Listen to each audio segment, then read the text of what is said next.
Chosen one, your decade of pain has ended. You've been carrying a heavy, invisible weight for a very long time.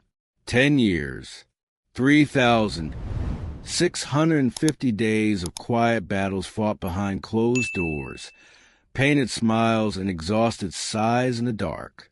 It feels like you've been walking through a thick, endless fog, giving everything you had to everyone else, while the universe just kept demanding more. Have you ever felt like you're giving your entire soul just to survive, while everyone else seems to be effortlessly moving forward?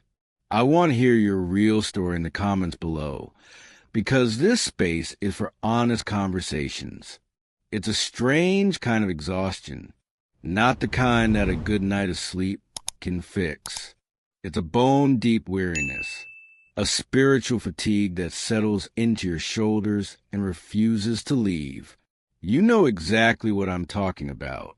For the last decade, you have been the strong one, the pillar, the listener, the one who absorbs the chaotic energy of the world and somehow transmutes it into peace for others.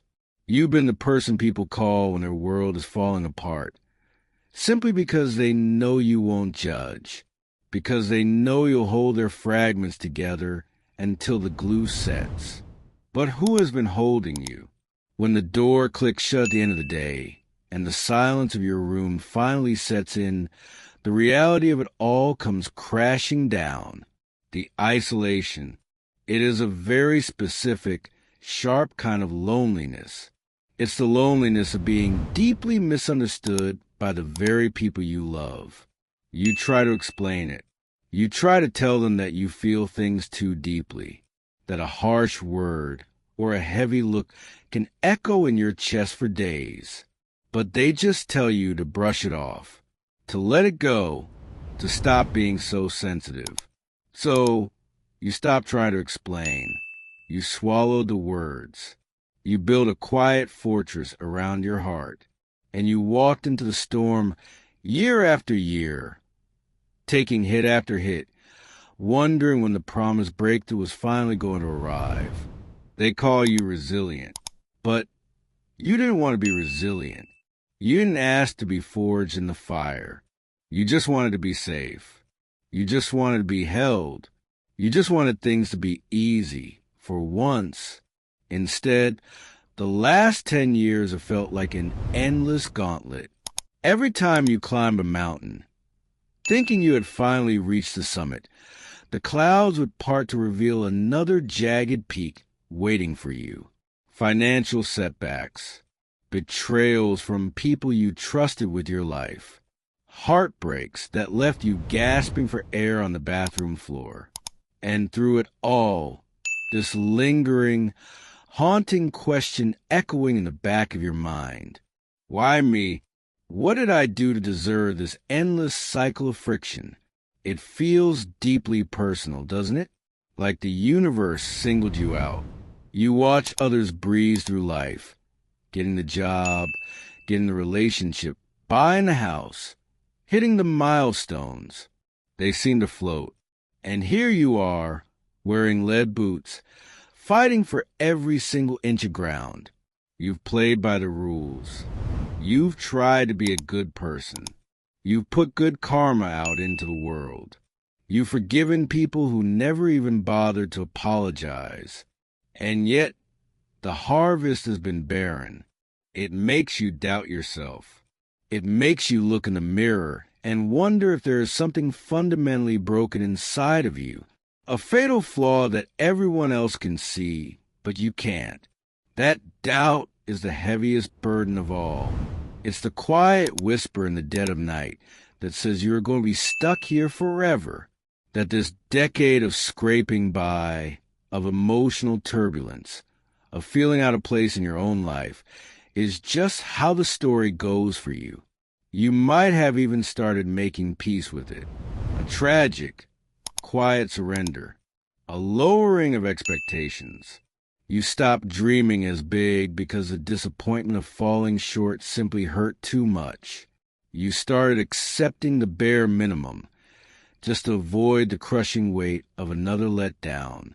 But even in that surrender, there is a restlessness, a small, flickering ember deep in your chest that refuses to be extinguished by the cold winds of the last 10 years. Because underneath the exhaustion, underneath the callous skin and the guarded heart, you know there's a reason for this intensity. You feel it. You've always felt it. Since you were a child, looking out the window, knowing you were meant for something completely different than the script you were handed. You are the cycle breaker, the quiet rebel, but breaking generational cycles, breaking through the dense gravity of a stagnant life, requires an immense, agonizing amount of pressure. The last 10 years weren't a punishment, but they were painful. God, they were painful, and it is okay to admit that.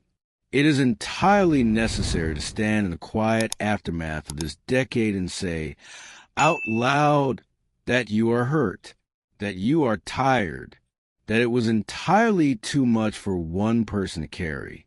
You don't have to dress it up in toxic positivity. You don't have to pretend you are grateful for the trauma. You can just sit with the raw, heavy truth of it. The descent into the shadow was long, and it was dark. It stripped you of everything that was false. It burned away the people who were only there for the sunny days. It demolished the fragile foundations of who you thought you were supposed to be, leaving you here, stripped down to the absolute core, tired, wandering if the dawn is ever going to break. But here in this quiet devastation, something subtle is shifting. Can you feel it? It's a very faint change in the air, a slight shift in the atmospheric pressure of your life. The heavy, suffocating fog is beginning to thin just at the edges. The 10-year cycle is closing.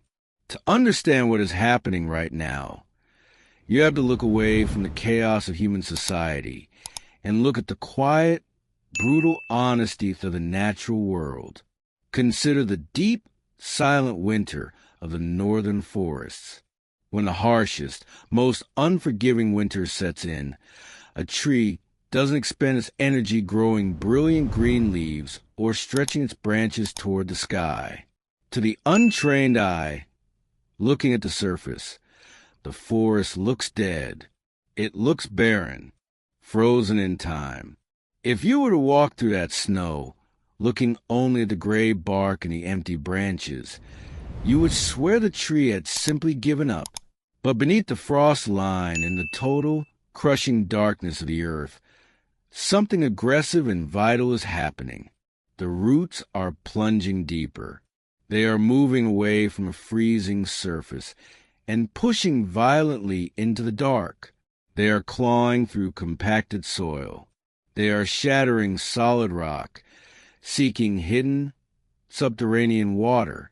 They are anchoring themselves so profoundly into the bedrock of the earth that no future storm, no matter how violent, could ever rip them from the ground. The tree was never dying. It was preparing. It was being forced by the harshness of its environment to build an entirely unshakable foundation. Because the universe knew that the growth coming in the spring was going to be so massive, so heavy, that without those deep roots, the tree would collapse under its own weight. That is exactly what this last decade has been for you. You thought you were being buried. You thought the dirt was being thrown on your coffin. You watched everyone else blooming in the sun, branching out, while you were thrust into the cold, isolating dark. But you weren't buried. You were planted. Your isolation wasn't punishment. It was the winter frost forcing you to turn inward. The betrayals and the heartbreaks, those were the solid rocks your roots had to shatter to find the real source of your strength. You had to learn the hard way that you cannot rely on external validation to sustain you. You had to learn how to generate your own light in the absolute pitch black. It felt like endless pain, but it was actually structural engineering, because a massive blessing dropped onto a weak foundation will completely destroy a person. If you had received the life you are meant for 10 years ago, you wouldn't have been able to handle it. You would have given your energy away to the wrong people. You would have let manipulators into your inner circle. You would have doubted your own intuition and handed the steering wheel of your life to someone else. You had to be forged. You had to be taken through the fire so that your boundaries became ironclad. You had to experience the depths of despair so that your empathy would be genuine, not performative. You had to be stripped of every single fake thing in your life so that only the absolute truth remained. That is the hidden secret of the chosen ones. The universe does not hand out extraordinary lives to untested spirits. It demands proof. It demands to see if you will keep your heart open when the world gives you every reason to shut it down forever. It watches to see if you will remain kind when you have been shown cruelty. And you did, despite the tears. Despite the nights you spent staring at the ceiling, begging for just a moment of relief. Despite the heavy, suffocating doubt. You never actually turned cold. You never became the monster that hurt you. You kept your soul intact. That was the test. And the fact that you are still here, still breathing, still quietly hoping for a better tomorrow means that the roots have finally hit the bedrock. The foundation is complete. The pain wasn't a glitch in the matrix of your life. It was the prerequisite course. And now the season is changing. The earth is thawing. The painful, pressurized expansion of the last 3,650 days is finally stabilizing. The energy that was being used to keep you alive, to keep you grounded in the dark, is suddenly being released. You are about to experience the spring, but it won't be a frantic, chaotic explosion. It won't be the loud, desperate clamoring for attention that the rest of the world engages in. It is going to be something so much better. Shall I continue to the final phase, the acceptance, or would you like me to adjust any part of this transition first? It is going to be a quiet, steady, and inevitable climb toward the light. You have spent so long bracing for impact, waiting for the other shoe to drop, that you might find this coming season of peace almost disorienting. There is a muscle memory to your struggle. You are used to the fight. You are used to the friction. But the friction is leaving. The doors that have been slammed in your face for years are going to start opening, almost as if they were never locked at all. You will notice it in the small things first. A conversation that flows with ease instead of a battle for understanding. A path that clears just as you are about to step onto it. The resources you've been praying for arriving in ways you never thought to orchestrate. This is not luck. And it is certainly not a fluke. This is the alignment of your internal reality with your external world. Because you have hardened your resolve and softened your heart in the absolute darkness. The external world has no choice but to shift to accommodate the person you have become. You are no longer the person who is easily swayed or easily broken. You are a sovereign entity. You have become the calm at the center of the hurricane. And because you are calm, you will draw in things that are calm. Because you are grounded, you will build things that last. The volatility of the last decade is behind you because the version of you that required that volatility to grow is gone. You have outgrown the cycle. You might feel a sudden, profound sense of stillness. Some days, you might even feel bored because your nervous system is so calibrated for crisis that peace feels like a void. Lean into that boredom. That void is where your creative power lives. That stillness is the canvas upon which you are now going to paint the rest of your life. You are entering a phase of harvest, not for the things you tried to force, but for the things you quietly endured and refused to abandon. Your character, your integrity, your capacity to love even when it hurt. These are the seeds that have finally broken the surface. You do not need to hunt for your future anymore. You have done the work. You have paid the toll. You have survived the winter. Now, you simply need to stand in the light and allow the growth to happen. It will be natural. It will be effortless. And it will be entirely yours. Take a deep breath. Really feel the air filling your lungs. For the first time in 10 years, there is no phantom pressure on your chest. There is no impending doom whispering from the shadows. There is just this moment, this breath, and the quiet, radiant truth that you are finally home. You made it through. You are the chosen one of your own story, not because you were given an easy path, but because you chose to walk the hard one with your head held high and your soul intact. The decade of pain is over. The blessing is here, and you are finally, truly ready to receive it. Putting together these stories takes hours of dedication. If this video brought you peace today, you can buy me a coffee using the Ko-Fi link in the description. Your volunteer support keeps this channel alive. Thank you for listening.